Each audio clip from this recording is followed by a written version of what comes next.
Hi, people. My Norway Mercury again, of course, as always, and as usual. Yeah, as you can tell from the header of this video, in this video segment, I'm simply going to discuss the remaining six houses in astrology using my own natal constellation or natal chart as an example. The idea came from a commenter on my YouTube channel called Sipar with the Brazilian flag as his, or the center of a Brazilian flag, better said, as as his profile picture. And as you can tell or see here clearly, he's asking off topic, are you planning to continue the astrology series? If I remember correctly, once you did up to the sixth house and didn't continue the rest, and these videos to me have been much more interesting and informative than other astrology videos on YouTube. So Zipar, this is for you, buddy. Um, so enjoy. And it is true. The last time I recorded, I did recordings on the astrological houses. It was purely, how should I put it? I did until the sixth house, so the house of Virgo, and I never continued, primarily due to the low interest that I was getting. I think the average video in that segment or series, hold on, let me check here. I can easily show you guys. Come on, come on. Astrology. Astrology, damn you. Astrology videos. Come on, open, open, open. Yeah, there you go. From sorted from oldest to newest. I did Aries, Taurus, Gemini, Cancer. This is just a mini refresher for you guys. And Leo and Virgo, the sixth house in astrology. So the seventh until the 12th house. I'm sorry, I'm going to treat now. So yeah, let's get to it. So yeah, here you go. And off we go. So yeah, the seventh house in any case. The seventh house in astrology. The seventh house is the house that's ruled by the planet Venus, and specifically its ruling zodiac sign. I mean, its subservient zodiac sign Libra. So the seventh house is ruled by the zodiac sign Libra, and its ruler is Venus, obviously, since Venus rules Taurus and Libra. The seventh house in astrology deals with relationships. For starters, deals with relationships of any kind. It could be a romantic relationship, it could be a business relationship, it could be a friendship, any kind of bond that two people share with each other, regardless of whether it's superficial or an in-depth bond. It falls under the seventh house and under the zodiac sign Libra, so its ruler. That's the first thing regarding the seventh house. The second thing that it deals with is beauty, specifically physical beauty and refinement. Someone with, for example, a strong Libra influence will be physically attractive and will have a refined personality. So the person won't be some kind of grunt or some kind of dumbass, bluntly put. The person's going to be someone that has a taste for the finer things in life. It's not going to be someone that's rough around the edges and simplistic. Um, Let me see. What else did Libra's house deal with? Nothing that comes to mind specifically. Oh yeah, the last thing is this is a summary. So excuse me if I forget one or two minor things. The last thing that Libra's house deals with, so the seventh house, is also peace. It deals with peace and harmony and people with a strong Libra influence in general. Unless the rest of the chart, assuming that the rest of the chart also supports that, will be peace-loving kind of people. There'll be people that dislike violence. Sorry, people that dislike violence and people that dislike confrontation of any kind. They're literally peacemakers and peace lovers and peacemakers.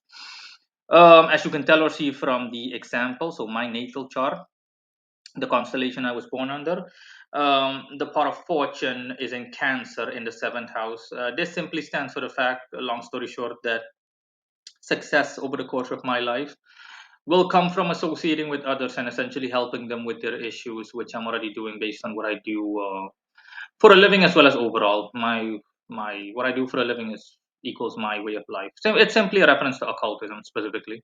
The rest of the chart supports that.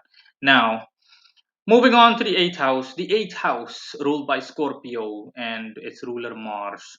So the eighth house belongs to Mars, the eighth house, as opposed to the seventh house, which belongs to Venus. Scorpio, the zodiac sign Scorpio, rules the eighth house. The eighth house deals with several things. The first one is death. So essentially, literally death, as in when you're gonna die and how you're gonna die and the conditions and circumstances under which you will die. It just goes on. Okay. And people, for example, that have a specific set of placements here, I can't really come up with an example. Oh, wait a minute, I can. Saturn, for example, this is the planet Saturn. If Saturn was here, for example, when I was born in the eighth house, that would, for example, mean that I'm someone that is afraid of death. I fear death, and I am just so afraid to die, essentially. And it's not going to be pretty if when I die. I'm essentially going to not go easily. Um, the eighth house for the rest also deals with anxiety, as in nervousness, you name it, at a spiritual level, not so much physical, but yeah, well, overall, just all across the board, plain and simple anxiety. So people that, for example, have a negative placement here, where, or generally speaking, let's just say the moon were to be in the eighth house, in the house of Scorpio, and the moon is unfavorably aspected, someone like that has a higher chance of becoming nervous in specific a specific set of situations, for example in high pressure or high risk situations. And think of someone, not, we're not talking about superficial nervousness or superficial anxiety. Think of someone that is really so nervous that the person can barely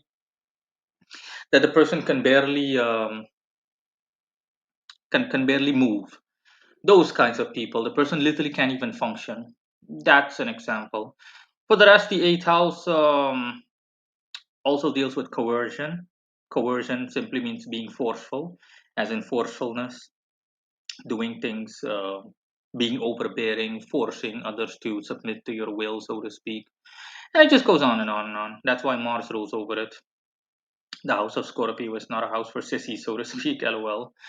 Um, and yeah, that's essentially it. Nothing else comes to mind. Again, bear with me if I forget one or two small details, but that's essentially it. Those are the things that Scorpio is well known for. You're more than welcome to comment, viewers, if you're of the opinion that I forgot something by sheer coincidence. Um, in any case, as an example, I have Mars and Venus in Virgo in the eighth house when I was born.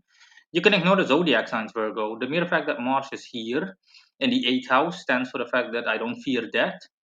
Oh yeah, also sex. The eighth house stands for sex. Okay, the house that Scorpio rules over. It stands for sex, but sex specifically in a lustful sense or in a lustful manner.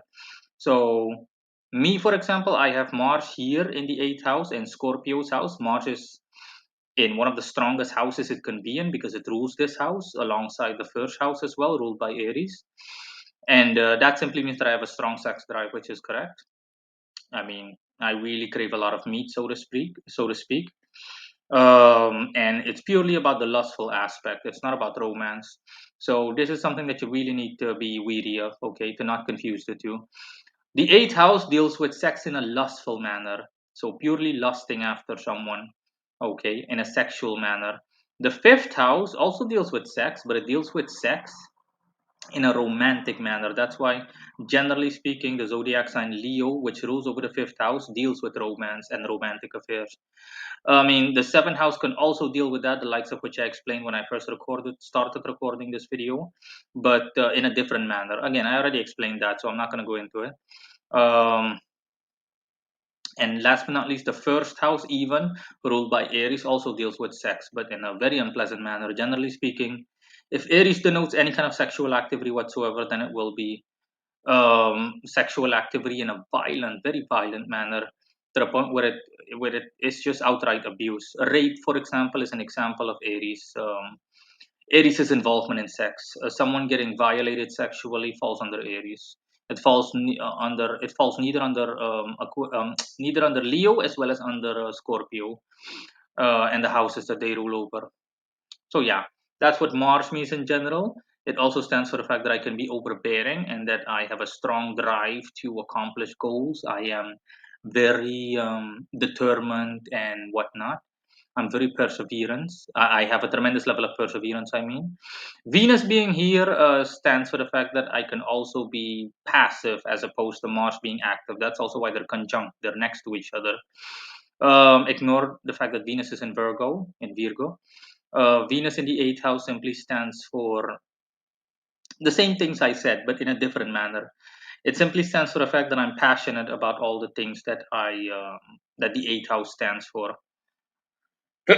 So passionate about death, passionate about anxiety and whatnot.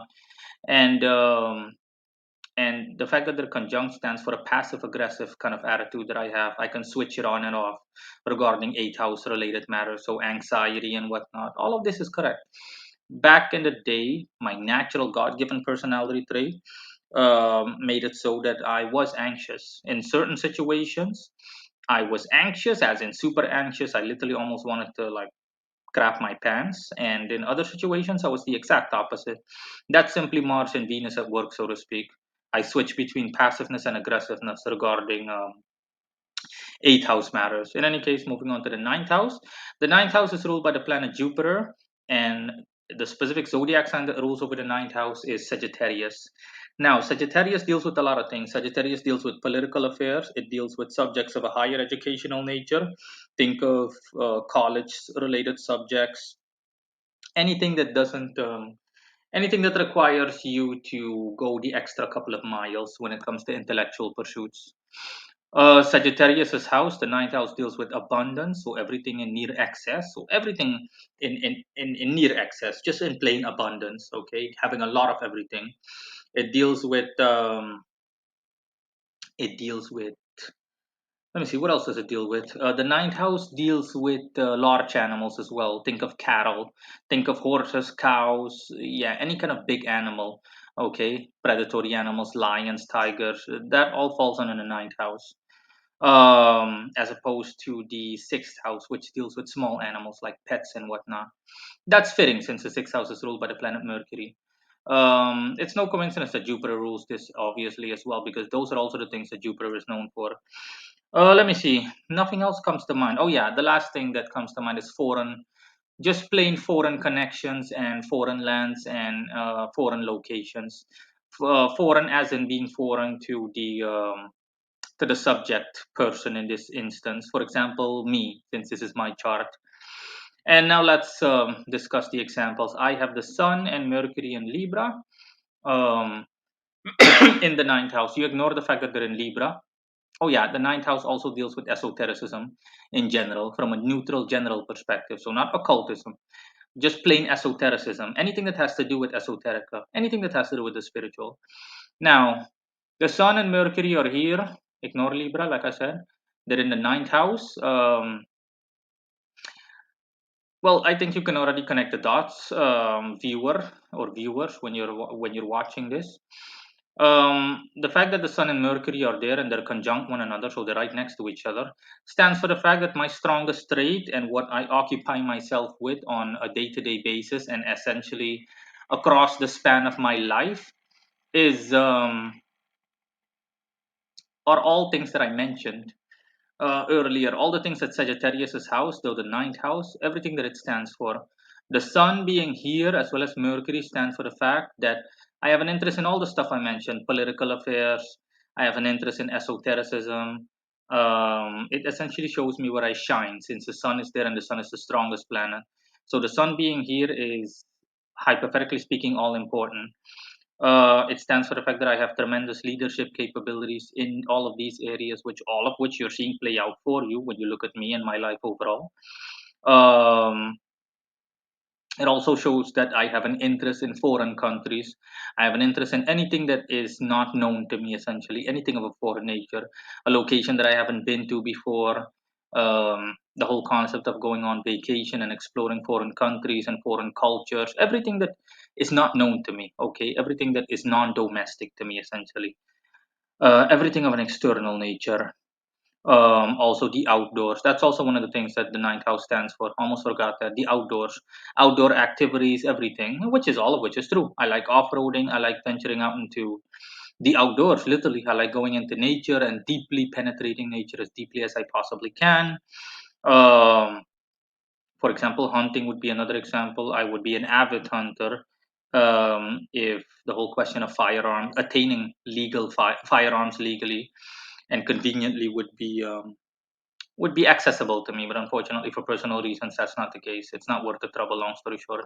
Otherwise, I would be an avid hunter and I would definitely hunt large animals, big game. So that's where the whole big animal thing comes into play. So yeah, you can see how spot on everything is, okay, but nothing I'm not aware of already. Now, the 10th house.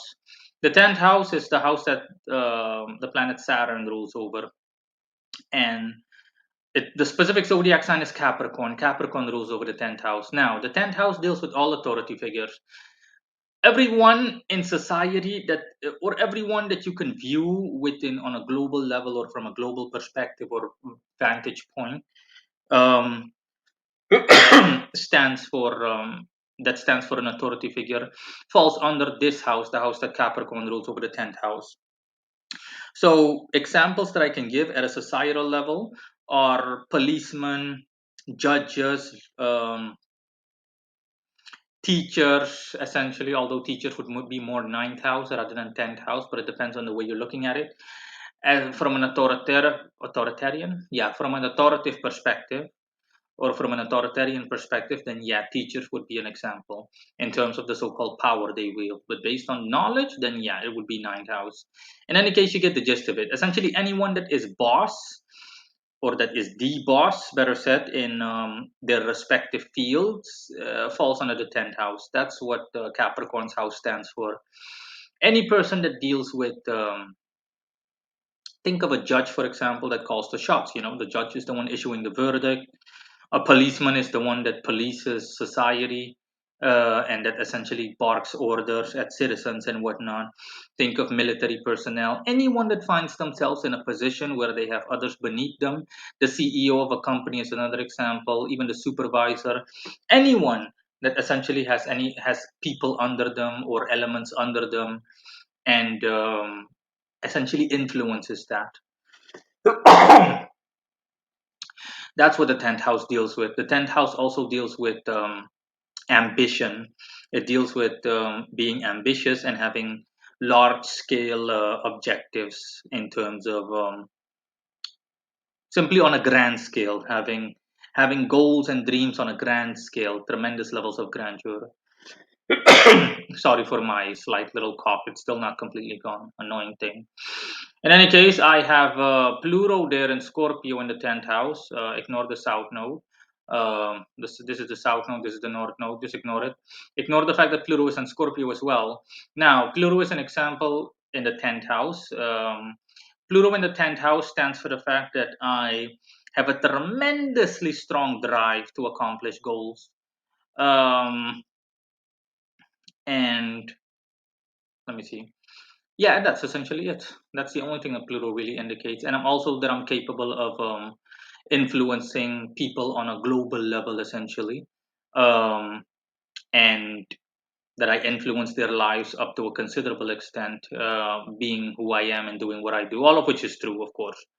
I mean, I have like on an annual basis, I have hundreds of thousands of people that visit my website and thousands of people that reach out to me for my wisdom and knowledge in the occult, and also for me helping them in terms of influencing their lives with magic and occultism and esotericism as a whole. And it just goes on, okay?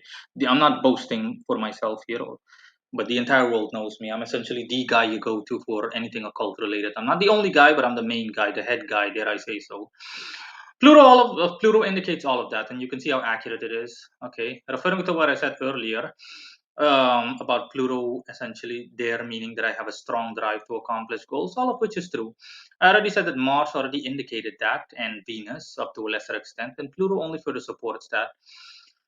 I have a ridiculously strong drive to accomplish goals. I'm the kind of person, if I want something, I go after it with vigor, and I will only stop when I have, for example, stumbled across a mountain and I know that, hey, my objective either is not worth climbing that mountain, or it is a goal that I legitimately, as I am at that point, cannot overcome realistically. Only then will I stop. But other than that, oh boy, let's just say even if I had to cross a desert for something that I wanted to do, I would cross that desert. I would walk hundreds of miles. Okay, risk my life. I've done so before. Not desert, but example in the context of this example, risking my own life just for the sake of the practice, for the sake of my practice and everything. I've done all of it. So yeah, Pluto indicates that in glorious detail. Now moving on to the 11th house, which is ruled by Aquarius. and of course also ruled by Saturn. Saturn rules the 10th house and the 11th house. Its subservient zodiac signs are Capricorn and Capricorn and Aquarius. Now, the house of Aquarius, the 11th house, deals with technology, technological innovation. It deals with groups of people. It deals with the public at large. It deals with receiving attention from the public, so mainstream. It stands for the media, and let me see. It also stands for your hopes, wishes, and aspirations in general. Um, the part of fortune is also linked to this house essentially, since the part of fortune is like the celestial version of the 11th house.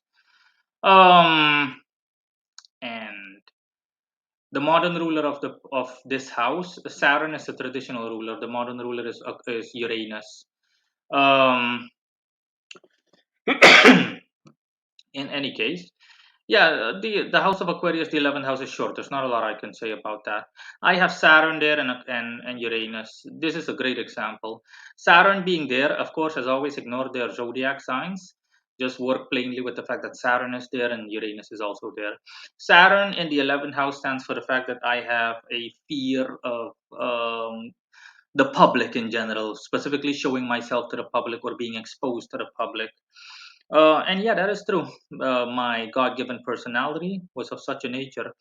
Before I altered my entire personality with magic and occultism overall, the likes of which you see before you today, or you're hearing before you, better said. Yeah, back when I was a so called quote unquote normal person, just the average guy, this was what I was like. Okay, people mistook that for shyness, for timidness. People saw me as some kind of quiet, nerdy kid. But I remember, okay, as a child, yeah, all the way up into my adolescent years, until I was like what? Until I became an occultist, honestly. I had a fear of people, not specifically people, but large groups of people. We're talking about, I'm not the kind of guy that would go on a podium or on stage at a concert, for example, and simply say something. Are you kidding me? I think I would get a stroke or a heart attack or something like that. And I'm not joking. I would just I remember it. The best way I can describe this sensation is that whenever a group of people stared at me or paid attention to me, it felt like someone was throwing a white blanket over my head, and I couldn't see. I was temporarily completely blind, and I was like a deer caught in the headlights. No, no, no, no, no, no. And yeah, that's essentially it. Of course, Saturn is strong here, which also says what the rest of the chart already supports. Up to everything I've treated up to this point is that I do have the discipline to, I at least for the most part have the discipline to accomplish my objectives, to essentially fulfill my hopes, wishes, and aspirations. I have all the factors there, the discipline to bear hardship, biting through the pain and all of that. Okay, biting through that sour apple, so to speak. It just goes on. Uranus here, as always, ignore the zodiac sign it's in. Okay, it's in Sagittarius. Uranus here stands for the fact that, again, the rest of the chart already supports it. I have an interest in the occult, and specifically in occult groups and whatnot, and that I'm also really good with technology. I have a natural affinity for technology, all of which are true. Okay, regarding the technological bit, yeah, I noticed that about myself ever since I was a child. No one taught me, for example, how to work with the internet and how to work behind a computer. None of that. None of that. I literally taught myself. I just sat behind a computer. I sat behind a device, and I simply did what my senses told me and what logic told me and what my natural ability told me. And now, I'm not saying that I'm a global level hacker, nor am I a hacker of any kind, but I know my way around technology to say the least. I maintain my own website, my own YouTube channel, everything. I literally take care of everything, and I can make any edits in any way, shape, or form.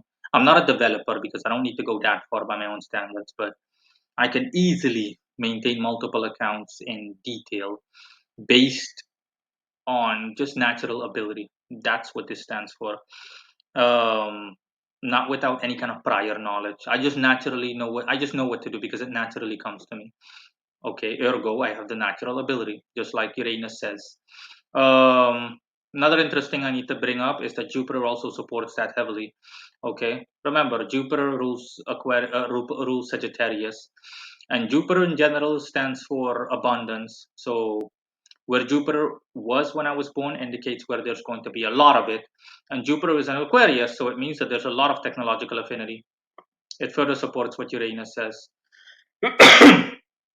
Now, and regarding the occult interest and occult groups, obviously, back in the day when I was a beginner, was pretty much a member of every group you can find on the internet. Occult group, that is. We're talking about forums, occult Facebook groups, everything that had to do with the occult on media as well as social media. I was a part of it, or I wanted to be a part of it, but much more the former than the latter, of course. I was a part of almost everything. Um, Now, last but not least, the 12th house. The 12th house is ruled by Jupiter as well. Zodiac sign that rules the 12th house is Pisces. The 12th house is what I like to call the crazy house, no offense. But it's the house that deals with mental illness, and that's very noticeable. It's the house that deals with everything that's happening behind the scenes. Okay, the 12th house deals with mental illness and or illnesses of any kind. Anything you can think of, from neurosis to delusions to paranoia, anything, any kind of mental affliction. The 12th house, the house of Pisces, deals with that. For the rest, like I already said, the 12th house also deals with essentially remaining hidden. Clandestinity is the key word. So remaining hidden, remaining obscure, remaining unseen, and it also deals with institutionalization, specifically institutionalization or incarceration. Think of being admitted into a psychiatric ward, um, a mental facility, a psych ward, or prison, essentially being locked up in any location where society, away from society, where society cannot see you. Um, Let me see what else. Um, it also deals with clairvoyance, essentially having naturally clairvoyant abilities and everything, being naturally clairvoyant, and it also deals with the fondness for water. Let's see what else. No, that's essentially it. Okay, nothing else comes to mind. Um, those are the things that Pisces' house rules over, and the things that they deal with by default. Yeah, an example that I can give here. Again, excuse me if I maybe forgot one or two small things. But in any case, it also deals with occult activity overall, just like I explained, clairvoyance, occult activity, you name it. But not heavy handed. The 12th house specifically deals with occult activity, as in pure occultism, dealing with spirits, okay, summoning spirits, anything that is, like I said, that's not visible to the naked eye, anything that's not visible to the physical world or the physical plane. That's what Pisces' house or the 12th house deals with. Now, back to my example. I, for example, have Neptune here in Capricorn in the 12th house. Neptune, it has a strong placement in the 12th house because Neptune is seen as the modern ruler. Jupiter is a traditional ruler, but Neptune is seen as the modern ruler of the 12th house because Neptune is at its strongest in Pisces. Neptune as a planet by default deals with nothing but clairvoyance and one's cosmic connection to the universe as a whole, essentially dealing with everything of an ethereal or spiritual nature. But Neptune in Capricorn is not great. Generally speaking, I would say ignore it, but here it's hard to ignore. Okay, Neptune does not do well in earth signs, and Capricorn is an earth sign. Neptune is strong in all water signs, so Cancer, Scorpio, and Pisces traditionally. Also other signs, but I'm not going to go into that. And it's weak in all water, in all earth signs. So Taurus, Virgo, and Capricorn. And as you can tell or see here, it's in Capricorn, unfortunately. Well, not unfortunately, you know what I mean, in a matter of speaking, or as a manner of speaking, which means that it's afflicted. So it's in a strong house, but it's in a weak sign, one of the weakest signs it can be in, honestly. That simply stands for the fact that I have great intuitive and clairvoyant capabilities and or abilities, but there were difficulties in unlocking them, as well as the fact that there is also a hint of mental illness here. Okay. When you go into detail and you read my entire chart, you'll see that I naturally used to suffer from neurosis and delusions, all of which were true when I was still the average person before I became an occultist. I noticed all of this. Okay, I ever since I was a child, I came into contact with spirits and whatnot, and I knew that it was not my imagination or anything like that. And I noticed that I had like a natural good deal of intuition, a good deal of intuitive capability about me. I could like sense stuff, not tremendously, not like Rain Man or something, but no, no, no. I could sense things happening. I could sense sometimes what others their intentions were. I could read their minds, stuff like that. I could feel stuff, of a spiritual nature, and I came into contact with spirits throughout my entire life, honestly, without that wanting to be the case, without even trying. Yeah, the negative parts are that like I said, I used to suffer from delusions. I used to be delusional, as in I didn't view myself the way the world viewed me, the way I actually am. I had this like idealized, almost godlike version of myself built up in my head. Essentially, I bluntly put, I thought I was hot shit when that was exactly the opposite. I was just some pathetic low life, honestly, at my lowest, deadbeat, someone that didn't have a future, essentially. And yeah, at the lowest points in my life, yeah, that's what the way things were. Neurosis, also the same thing, yeah, or something that happened 20 years ago will all of a sudden pop up in my head, even up to present day. Okay, and the only reason that neurosis has not been curbed, essentially, or has been washed away by my occult skill is because it's a fundamental part of my personality. I mean, everything is, but even up to even at its deepest extent, even at my godlike level that I've accomplished right now, my divine level, so to speak, with my divine power, I yeah, I still, let's just say, when I push myself relentlessly hard, then yeah, I still suffer from neurosis. I'll still have flashes of, for example, negative occurrences that happened to me lifetimes ago, like 15 years ago, 20 years ago, things that happened to me when I was a child, just randomly out of nowhere due to the mental pressure, the spiritual pressure I put myself under. Um, that simply has to do with the fact that this Neptunian placement is also a karmic placement. It essentially, like I said, with me, it's more of a karmic deal. The more pressure I put myself under spiritually, the more the toll it takes on me is, or the greater the toll it takes on me, and the negativity will also like peak. So essentially, the negativity peaks with the positivity.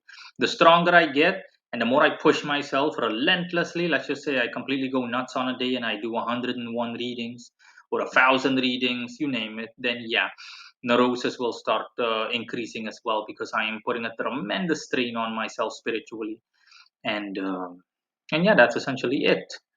That's what the 12th house stands for, and the fact that Neptune is there is an example. Last but not least, I'm going to close off by saying that Neptune being here also stands for the fact that I prefer privacy. People that have Neptune here, or people that generally speaking prefer to be alone, and they prefer privacy. So they prefer to be in a semi secluded or semi isolated location rather than be surrounded by people at least all the time, or at the very least half of the time. Now, okay, people, keyword is privacy with Neptune being here. Because privacy is also one of the things that the 12th house stands for, that Pisces' house stands for. Okay, since it's closely correlated. Privacy is closely aligned with and or correlated to the clandestinity or clandestine behavior, to obscurity, essentially. And the last thing is also that I prefer to live near water, which is true. I love locations that are near water where I have a beautiful overview of the ocean or over a beautiful body of water or just plain water nearby. Okay, it stands for, it makes things extra appealing to me compared to living surrounded by dry land or a dry area or anything like that. No, okay. I'm not saying that I want like to be surrounded by the ocean, literally on a mini island, but just living near a lake, for example, or living near, let's just say, living 50 to 100 meters away from the ocean, okay, surrounded by a lot of wind and seeing waves smash upon the rocks would be definitely a heavily favorited place by me. That's what Neptune stands for here. Like I said, okay, the 12th house by default, Pisces' house also deals with water. Okay, it deals with large bodies of water, and Neptune being here at its strongest stands for the fact that people that have displacement, generally speaking, like to live near water. So yeah, that's essentially it. I hope you guys enjoyed it, and I'll see you guys around. Bye.